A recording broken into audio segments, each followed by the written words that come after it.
நல்லா செக் பண்ணுங்க.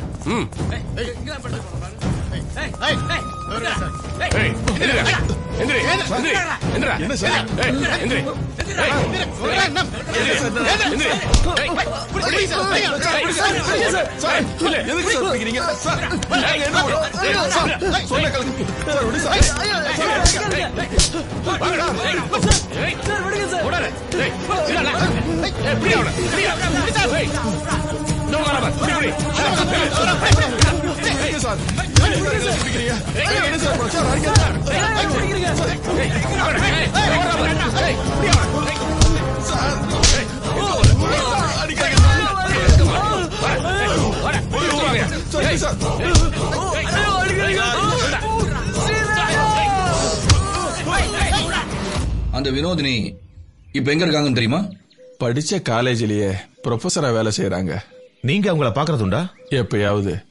கொஞ்ச நாளைக்கு முன்னாடி கூட பக்கத்துல உள்ள கோயிலுக்கு சாமி கும்பிட வந்தாங்க. ஸ்ரீதர் சார்,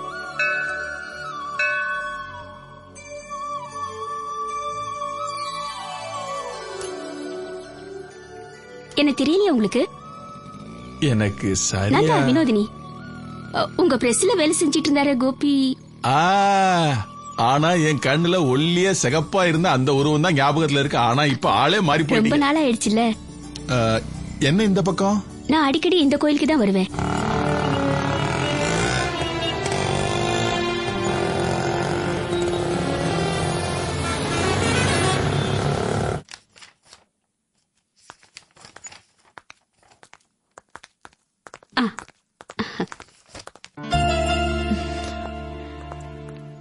ஹலோ மேம், நான் மீரா. உங்ககிட்ட ஒரு விஷயம் பேசணும். என்ன விஷயம்? கொஞ்சம் பர்சனல். பர்சனலா? எஸ் மேம், கொஞ்சம் உட்காந்து பேசினா நல்லா இருக்கும். சாரி, நான் கொஞ்சம் அர்ஜென்ட் வேலையா வெளியே போயிட்டு இருக்கேன். நாளைக்கு லஞ்ச் அவர்ல காலேஜுக்கு வாங்களேன். Yes ma'am. தேங்க்ஸ்.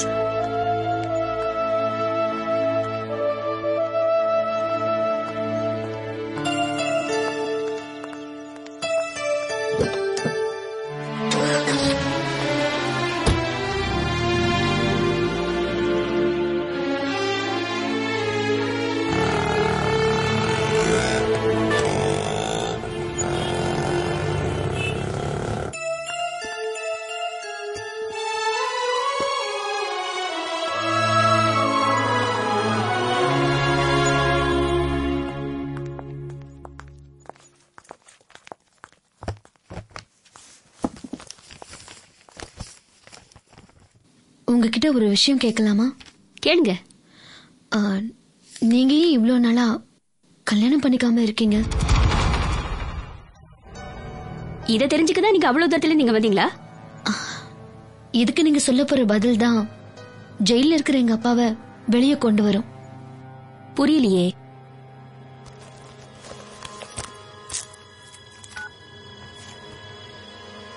இந்த போட்டோல இருக்கிற பையனை உங்களுக்கு தெரியுமா?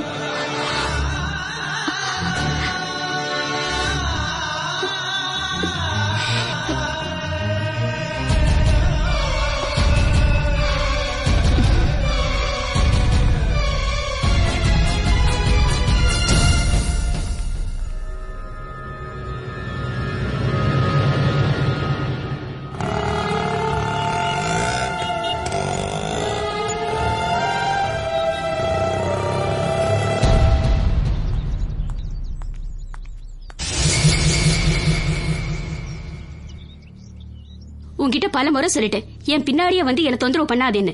நான் சொன்னேன்ல, ஒரு தப்பும் பண்ணாத எங்க அப்பா ஜெயில இருக்காருன்னு. எனக்கு எங்க அப்பாவை காப்பாத்தணும். உண்மையான குற்றவாளியை சட்டத்துக்கு முன்னாடி நிறுத்தணும். இத்தனை வருஷம் முடிஞ்சும் நீங்க இன்னும் அதை மறக்கல. அணையாத அந்த நெருப்பு உங்க மனசுக்குள்ள இன்னும் கொழுந்து விட்டு எரிஞ்சிட்டு இருக்குல்ல. நான் சொல்றது சரிதானே?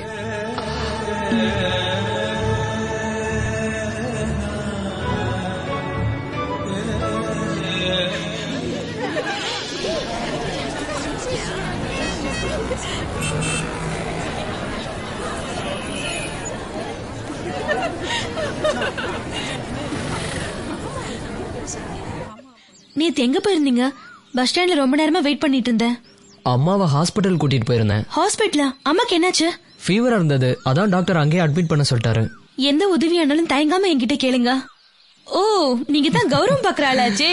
அப்படியெல்லாம் ஒண்ணும் இல்ல, ஹாஸ்பிட்டல் செலவெல்லாம் அண்ணன் கொடுத்துட்டாரு. அப்புறம் நம்ம விஷயம் அண்ணனுக்கு தெரிஞ்சிருச்சுன்னு நினைக்கிறேன். 2 நாளைக்கு முன்ன அண்ணன் என்கிட்ட ஒரு கேள்வி கேட்டாரு, நீங்க 2 பேரும் லவ் பண்றீங்களா இல்ல வெறும் ஃப்ரெண்ட்ஸா? அதுக்கு நீ என்ன சொன்ன? வெறும் ஃப்ரெண்ட்ஸ் தானே சொன்னேன். ஏய், அதுக்குள்ள மூட் அவுட் ஆயிட்டியா? விளையாட்டுக்கு தான் அப்படி சொன்னேன், நாம லவ்வர்ஸ் தான்.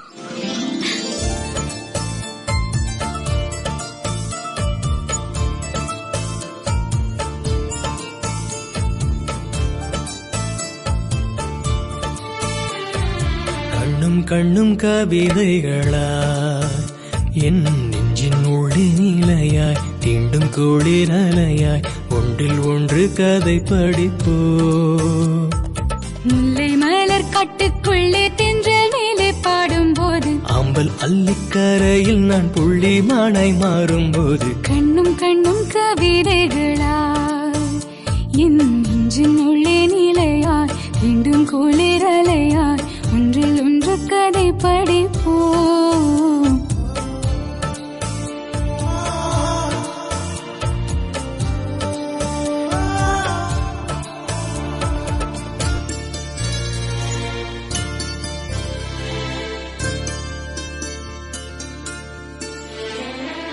திங்களின் தேரில் ஏறி காற்றில் பறந்து விண்வெளி பால் நிலவில் சேர்ந்திருப்போ.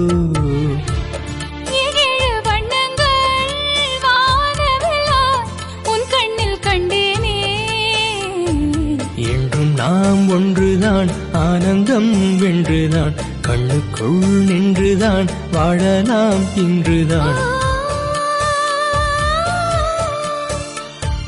கண்ணும் கண்ணும் கவிதைகளாய் என் நெஞ்சின் உள்ளே நிலையாய் மீண்டும் குளிரலையாய் ஒன்றில் ஒன்று கதை படிப்போம்.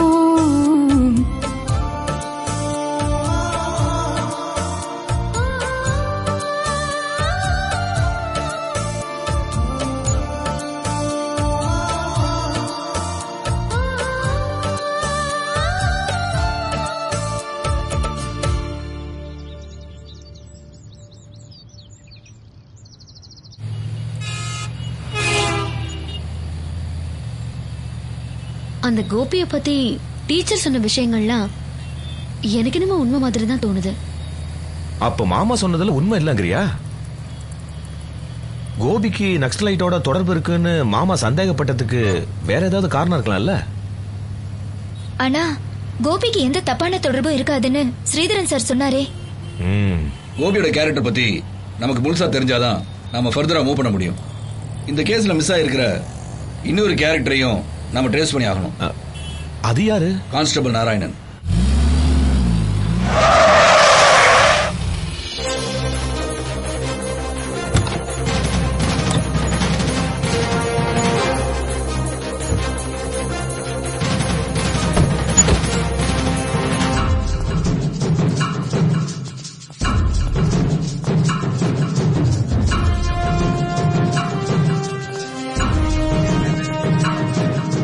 ரிட்டையர்டு கான்ஸ்டபிள் நாராயணனை நாங்க கொஞ்சம் பார்க்கணுமே.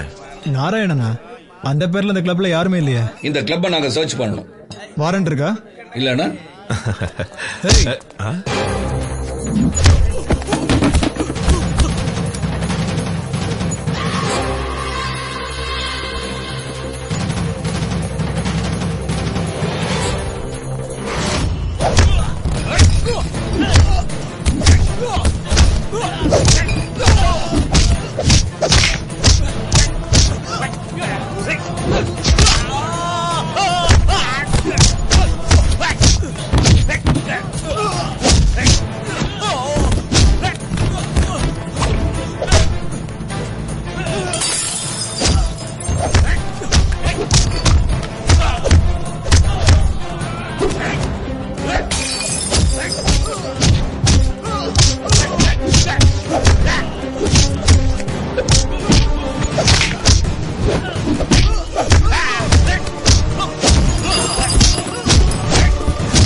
மாதவன் சாருக்கும் இதுக்கும் எந்த சம்பந்தமும் இருக்காது சார். வேற யாரு? சொல்லுங்க நாராயணன், அது யாரு? நீங்க அவனை டார்ச்சர் பண்ணீங்களா? அது ஒரு தட்டு தட்டின அவ்வளவுதான் சார். மத்தபடி சார் சொன்னதுக்கு அப்புறம் நான் மேல கையே வைக்கல சார். நான் உண்மையை வர வைக்கிறேன், ஆனா கொஞ்சம் கடுமையா இருக்கும். ஆடா கேட்க வேண்டாம், சாஃப்டாவே கேளு. ஏதாவது ஏடா குணமாச்சுன்னா நான் தான் பதில் சொல்லணும்.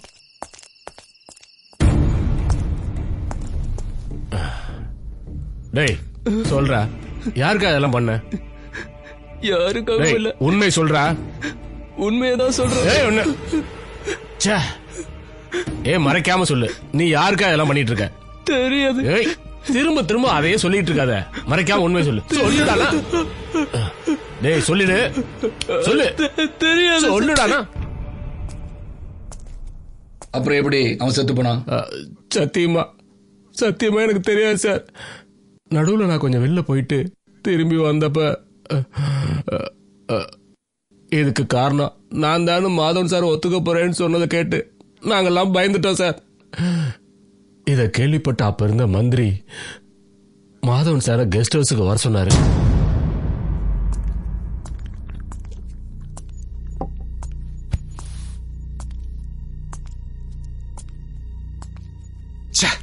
இந்த பத்திரிகைக்காரனுங்க கேட்கிற கேள்விக்கு பதில் சொல்றதுக்குள்ள பைத்தியமே பிடிச்சிடும் போல இருக்கு. சாணியம் பிடிச்சவனுங்க. இந்த மேட்டர் மட்டும் வெளியே லீக் ஆச்சுன்னு வை மாதவா, உனக்கு மட்டும் இல்ல, இந்த ஆளுக்கு சரி எனக்கு சரி பிரச்சனை தான். யாரு இதெல்லாம் சமாளிக்கிறது? நான் வெளியே போகும்போது இந்த ஆள்கிட்ட சொல்லிட்டு தான் போனேன், கடுமையா விசாரிக்க வேண்டாம்னு. விசாரிக்கல சார். என் பிள்ளைங்க சத்தியமா சொல்றேன், சார் இருக்கும்போது 2 தட்டு தட்டின அவ்வளவுதான். மத்தபடி அவன் மேல கைய வைக்கவே இல்லை. அப்போ நான் அடிச்சுதான் அவன் செத்தான்னு சொல்றியா? மாதவா, யாரால அவன் செத்தாங்கிறது இப்ப முக்கியம் இல்ல, செத்து போயிட்டான்ல. இந்த பிரச்சனையில இருந்து தப்பிக்கிறது தான் முக்கியம். அந்த ஸ்டேஷன் முழு பொறுப்பு என் கண்ட்ரோல்ல இருந்ததுனால இந்த குற்றத்தை நான் ஏத்துக்கிறேன். அதெல்லாம் வேணாம் சார். நான் டியூட்டில இருந்த போய் நடந்ததுனால இதை நானே. சுமாரியா பெரிய கர்ண மகாபிரபு. மாதவா, அப்பா அம்மானு யாருமே இல்லாத ஒரு அநாத பையன். சந்தேகத்தின் பேர்ல அவனை கஸ்டடிக்கு கொண்டு வந்த, குற்றவாளி இல்லைன்னு தெரிஞ்சவனு விட்டுட்ட. அதுக்கப்புறம் எங்க போனான்னு தெரியல. அதுதான் நீ சொல்ல வேண்டியது.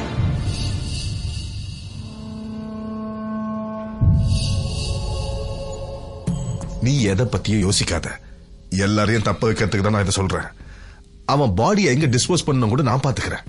இந்த மாதிரி ஒரு சம்பவம் நடந்ததுங்கிறதே மறந்துரு. மாதவா, நான் சொல்றது உனக்கு புரியுது இல்ல?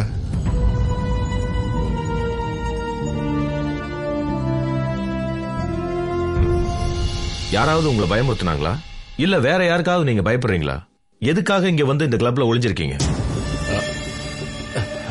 உண்மையான பதில் கிடைக்கலனா கேள்வி கேட்கிற ஸ்டைல் வேற மாதிரி இருக்கும். முன்னாள் எதிர்கட்சி தலைவர் விஸ்வம்பரனும் அவங்க ஆளுங்களும் தான் என்னை இங்க மறைச்சு வச்சாங்க.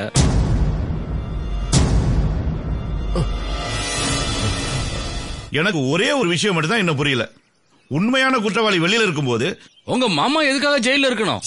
அப்ப உங்களுக்கு இந்த கேஸுக்கு எந்த சம்பந்தம் இல்லைன்னு சொல்றீங்க? ஒரு சம்பந்தமும் இல்ல. உண்மையிலேயே அந்த கேஸ பொதுமக்கள் மத்தியிலும் பத்திரிகையாளர் மத்தியிலும் கொண்டு வந்து நான் தானே. அப்ப சம்பந்தம் ஒண்ணு இல்லைனா எதுக்காக நீங்க கான்ஸ்டபிள் நாராயணனை உள்ள வச்சிருந்தீங்க? ஒரு நிமிஷம் உள்ளவங்க, ஒரு நிமிஷம் உள்ளவங்க.